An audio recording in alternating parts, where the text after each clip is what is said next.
जयला phone करतेस ना? हाँ, ऍक्च्युली एक फाईल मला मिळत नाहीये, म्हणून मी त्यांना फोन करून विचारणार होते की ती कोणती फाईल?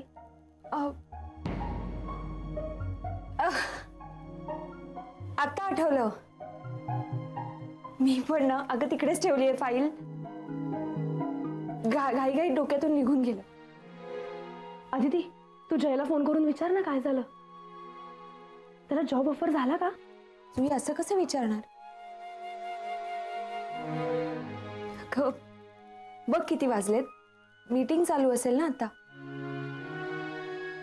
म्हणून मग मी विचार करत होते आता की त्यांना फोन लावू की नको. बरोबर आहे. दाभोळकरांसमोर तो काही बोलू शकणार नाही. चल मी जाते आत.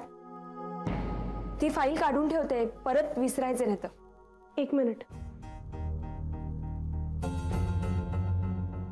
काय झालं? काल माझ्या दादाने मला विचारलं. कशाबद्दल? हेच की माझं अजून कुठे जमलंय का. मागच्या वेळी बघ, रागाने मी घर सोडून तुझ्या घरी राहायला आले होते. तेव्हापासून जरा दबाव कमी आहे, पण आता घरच्यांना संशय यायला लागलाय. आणि माझ्या मनात काय चाललंय हे दादा काढण्याचा प्रयत्न करतोय. मला खात्री आहे बाबांनीच त्याला सांगितलं असणार. मग तू? नाही, अजून तसं मी काही सांगितलं नाहीये, पण मला आता असं वाटतंय की मी सांगायला हवं. अदिती, तुला काय वाटतं? मी बरोबर विचार करतेय ना? नाही,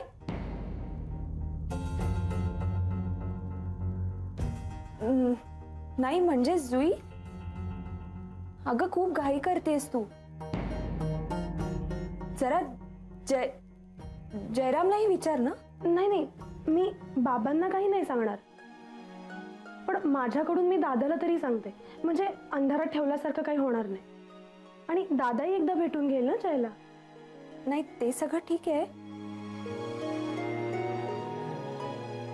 पण जुई तू सांगितल्यानंतर जर काही बिघडलं तर. नाही, प्लीज असं काही बोलू नको. असं काहीही होणार नाही, माझा विश्वास आहे. जे मला हवंय ते माझंच आहे आणि मलाच मिळणार.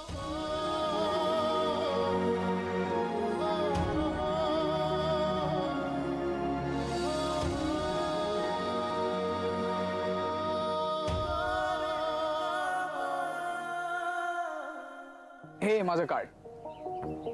थँक्यू. चला अंकल, निघू. Bye bye. Bye bye. Nice meeting you. Bye.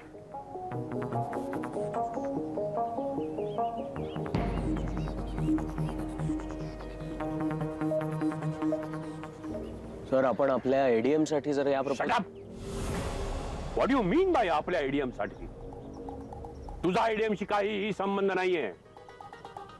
उगाच नसती नाती जोडायचा प्रयत्न करू नकोस. कितीही काहीही केलंस ना तरी तुझा एडीएमशी कधीही संबंध येणार नाही. सॉरी सर, माझा एडीएमशी काहीही संबंध नाहीच आहे.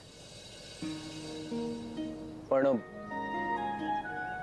देव टूर्सचा एडीएमशी संबंध होता आणि तो परत जोडता यावा यासाठी मी प्रयत्न करतो. मला वाटतं मी तुला तुझ्या गरजेपेक्षा जास्ती वेळ दिला. तुझी वेळ संपली आता. पण सर, मला जे काय बोलायचंय ते मी तुझ्या बॉस बरोबर बोलेन. You may go now. Sir, जर तुम्हाला प्रेझेंटेशन मध्ये काही गोष्टी खटकत असतील तर त्या मी रिव्हिजिट करून तुम्हाला पुन्हा भेटू शकतो. सर, मी म्हटलं ना, तुमचं क्लायंट म्हणून तुमचं समाधान होईपर्यंत सर मी तुम्हाला पुन्हा पुन्हा भेटत राहीन. Just leave.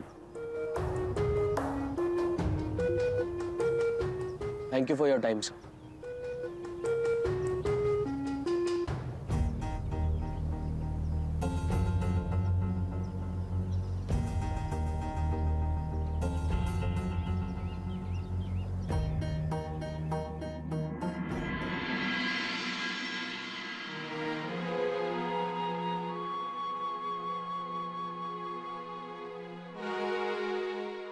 जय, काय झालं? मीटिंग कशी झाली? पप्पा भेटले? अदिती, आत्ता विरारवरून दमून आलेस, जरा फ्रेश हो. मी दमले, पण तू बोल ना. मी फोन केला तर म्हणालास की घरी आल्यावर सगळं सांगतो. आता मी विचारते तर म्हणतोयस की आधी रिलॅक्स हो मग सांगेन. तुला माहितीये ना, तू हे सांगितल्याशिवाय मी अजिबात रिलॅक्स होणार नाही. प्लीज मला सांग ना, कशी झाली मीटिंग? झाली मीटिंग. क्लबवर बोलवलं होतं तुझ्या पप्पांनी. मी शांतपणे बसून होतो त्यांच्यासमोर आणि मग प्रेझेंटेशन. बोल ना, पुढे काय झालं? बघितलं का प्रेझेंटेशन? काय बोलले ते? तुला विश्वास करणी माहितीये? तो आला होता तिथे. काय? विश्वास? कसा आहे तो आणि काय म्हणाला? पप्पांचा सर्वात आवडता शिष्य आहे तो. आम्ही लहानपणापासूनचे मित्र. पप्पांच्या खास मित्राचा मुलगा आहे ना तो. लहानपणी आम्ही एकत्र खेळायचो, धम्माल करायचो, एकाच शाळेत जायचो. अजून काय म्हणाला तो? म्हणजे माझ्याबद्दल काही विचारलं का त्यांनी? अजून काय बोलला? अदिती, मी तिथे डेव टूर्सचा एम्प्लॉई म्हणून गेलो होतो.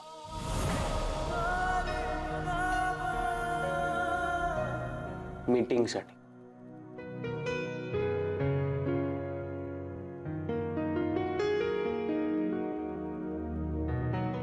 दोन मेगा प्रोजेक्ट्स करतोय विश्वास कर्णिक.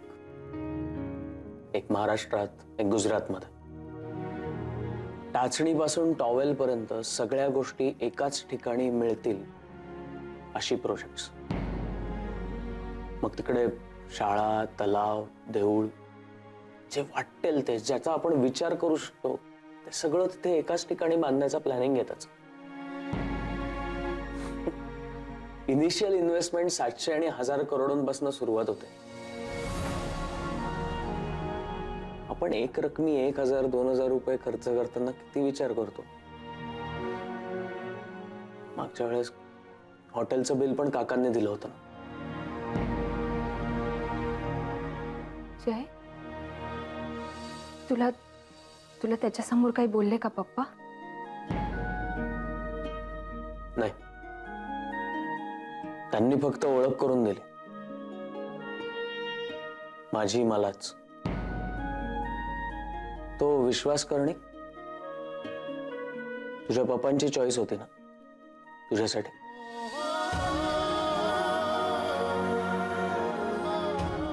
जय, हे बघ, प्लीज पप्पांचं बोलणं मनाला लावून नको घेऊस तू. अरे ते मला वाटतं तुझ्या पप्पांची चॉईस तुझ्यापेक्षा खूप चांगली आहे बऱ्याच गोष्टींबाबत.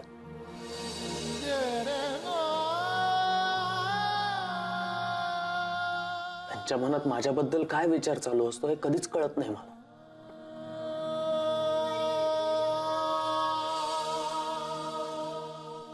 आज परत भेटायला बोलवलं होतं त्याला. कुणाला? जयला? पण हे सगळं का चाललंय? त्यानं आपल्या बरोबर हे सगळं केलं तेव्हा त्याला का नाही पडला हा प्रश्न. जेवढा त्याचा विचार करतो ना तेवढा जास्ती त्रास होतो मला.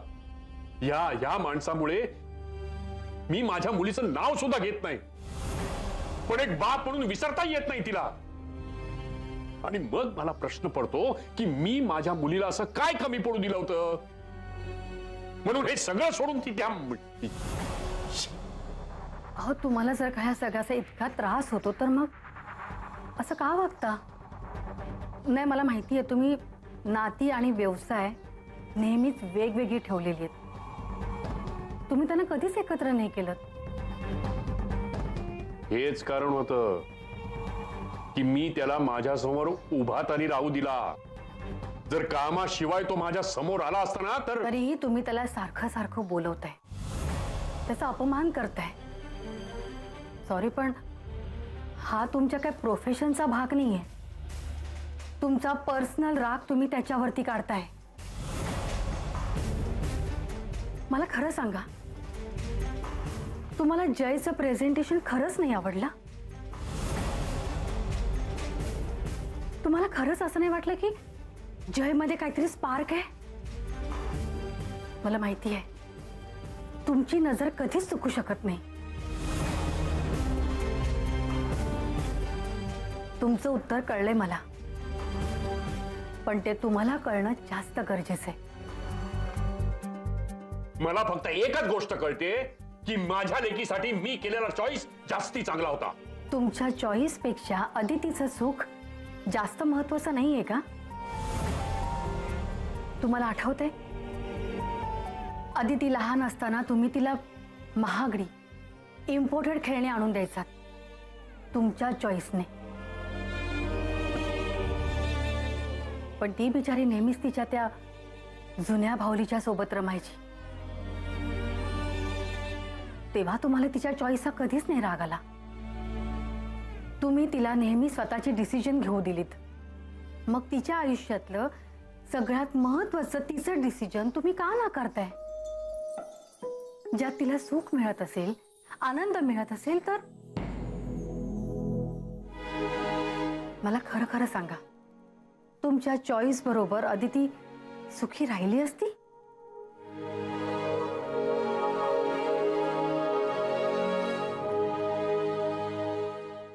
म्हणजे या वेळेला सुद्धा पप्पांनी तुझं प्रेझेंटेशन बघितलं नाही तर? बघितलं, पण मला नाही वाटत त्यांच्यावर त्याचा काही फारसा फरक पडला असेल. विश्वास करणीने ऑफिसमध्ये बोलवलंय. पण काय विश्वासनी? हो, तुझ्या पप्पांना पटलं नसलं तरी त्याला माझं प्रेझेंटेशन खूप आवडलं. त्याला आपल्या कंपनी सोबत डील करायचं. मग हे चांगलं आहे ना जय? असा चेहरा पाडून ही न्यूज का देतोयस तू? कारण तो विश्वास माझं टार्गेट नाहीये अदिती.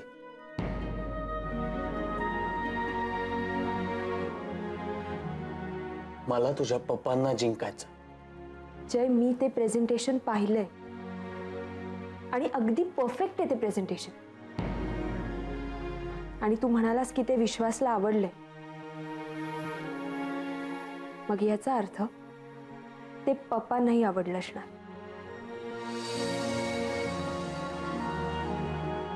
पण त्यांच्या इगोमुळे ते हे मान्य करणार नाही. आणि त्यांनी हे मान्य केलं नाही तर मला माझी नोकरी सोडावी लागेल. हे कधीच होणार नाही. मला खात्री आहे जय, तू त्यांना नक्की जिंकशील. कधी अदिती, कधी? वेळ नाहीये माझ्याकडे. परवा ऐकलंस ना आऊ काय म्हणाल्या? त्या दाभोळकरांना आपल्या ऑफिसमध्ये बोलवून घेऊ. आता विचार कर, तुझे पप्पा म्हणजे ते मिस्टर दाभोळकर आपल्या ऑफिसमध्ये आले तर?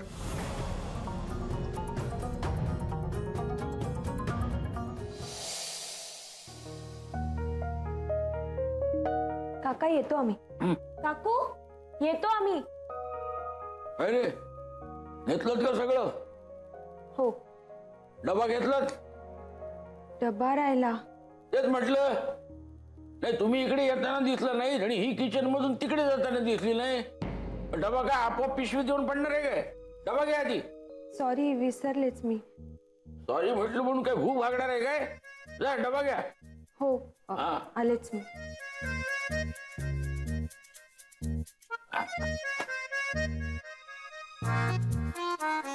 काय रवी बापू, सासरा काय म्हणतोय? काम देणार आहे का? माहित नाही. आता प्रेझेंटेशन दिलंय, मीटिंगही झाली, बघू. पण देतील बहुतेक. सहजासहजी नाही देणार. काय ज्याच्या मुलीशी त्याच्या परवानगीशिवाय लग्न केलंस असा इगो दुखावलेला माणूस सहजासहजी जिंकू देईल का तुला? काका सहज जिंकायचंही नाहीये मला. मी प्रयत्न करतोय आणि तुझ्या प्रयत्नांवर माझा विश्वास आहे. तू नक्कीच त्यांचं मन वळवशील. हो पहिले ओळख दाखवली का तुला त्यांनी? काका मी तिथे फक्त देव टूर्स अँड ट्रॅव्हल्सचा एम्प्लॉई म्हणून जातोय आणि कामाशी काम ठेवतोय. हो पण तेही क्लायंट म्हणून वागले पाहिजेत ना. काहीतरी बडबड केलीच असणार. नाही नाही तसं काही नाही. हो का? त्या माणसाला मी पहिल्या भेटीतच स्कॅन केले. तो माणूस आतून बाहेरून कसा आहे चांगलं ओळखलंय मी. हो लक्षात ठेव, फार सहन करायचं नाही, ऐकून घ्यायचं नाही. हा अरे लक्का रे झालंच पाहिजे. एक बोलले तर दोन बोलायचं. तू काय बोलणार? दोन. शाबाश. त्याला विचार अजून किती दिवस राग काढणार आहेत ते. लेकीला ओळख दाखवत नाही, जावयाला ओळख दाखवत नाही. हा कसला गर्व? त्यात आता आयतं कोलीत आलंय हातात. अरे बायकोचा बाप म्हणून किती सहन करणार? काका आदिती ती नाही म्हणूनच सांगतोय, नाही तर ती रडायची. त्याच्या या अशा स्वभावामुळे मुलगी सोडून आली असणार. नाही काका, आणि तुम्ही काय म्हणताय ते लक्षात येत आहे माझ्या. तेवढा हुशार आहेच तो. तरी पण एक सांगतो ते जरा लक्षात ठेव. तिचे वडील बरंच काही बोलतील, म्हणजे सगळं ऐकून घे असं नाही. काय जमल्यास शक्य तेवढं ऐकून घ्यायलाही हरकत नाही. काय आधी बोललो ते रागात बोलून गेलो, पण सगळ्याच गोष्टींना उत्तर न देणं हे चुकतं. काय त्यामुळे मानसिक त्रास कमी होईल, पण त्याची झळ त्यांच्या मुलीला नको पोचू देऊस. हा तिला त्रास नको होऊ देऊस. काय बापाचं हृदय बाप झाल्याशिवाय नाही कळणार रे.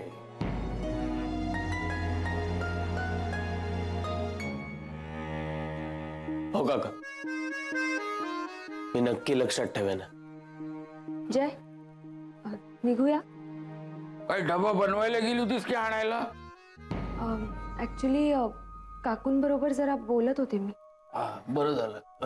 काय? काय नाही काय नाही. ते निघताय ना तुम्ही? उशीर होते तुम्हाला. हो या या.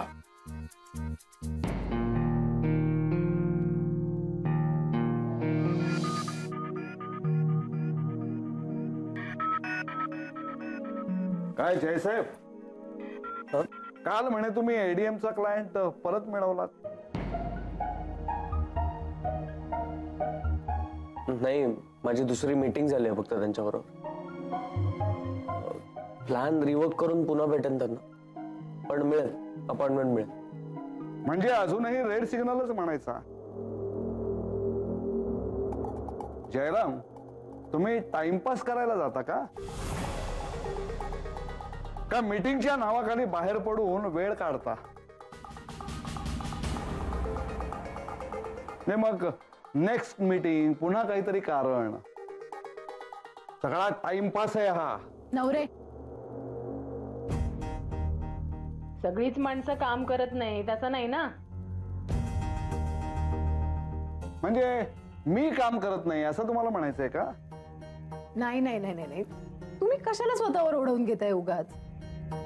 तुम्हाला काही बोलले का मी? मी फक्त असं सांगतेय की जय त्याचं काम व्यवस्थित करतो, उगाच तो टाइमपास वगैरे करतो असं म्हणायचं कारण नाही. नाही, हे मीच नाही, सगळे लोक बोलतात. काय काय काय काय काय काय म्हणतात? कोण? हा नवरे साहेब, लोक कितीही काही म्हणले ना तरी काम करणारा माणूस हा काम करतच असतो. जयसाहेब किती मेहनत घेतात, त्यांना कशाला असं बोलायचंय? वाटलं तर मला बोला, मी टाइमपास करतो कधी कधी, झोपतो कधीतरी, म्हणजे चुकून लागतेच ना झोप. मग पण जय साहेब त्यांचं काम बरोबर करतात. वा, म्हणजे जय साहेबांच्या कामाबद्दल तुला बरीच माहिती झालेली दिसते. हो. मग सांग ना, क्लायंट कसे नाही आले अजून? एक मिनिट नवरे, जरा धीर धरा. आपण क्लायंटना फंक्शनचं निमंत्रण नाही पाठवलंय की बोलवलं की आले ते. 2 मीटिंगा झाल्या, अजून धीरानच चाललंय. होऊ दे ना, आता तू जे ट्राय करतोय त्याला वेळ लागणारच. नाही, वेळ लागेल हे मान्य आहे, पण अजूनही रिस्पॉन्स नाही. म्हणजे काहीतरी बी नसतंय. याचं कारण काय? कारण ते त्याचे सासरे आहेत. अहो,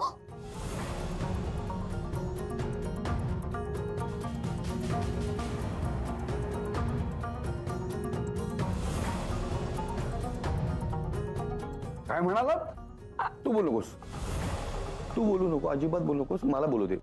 मी आता सगळ्यांना सांगून टाकणार आहे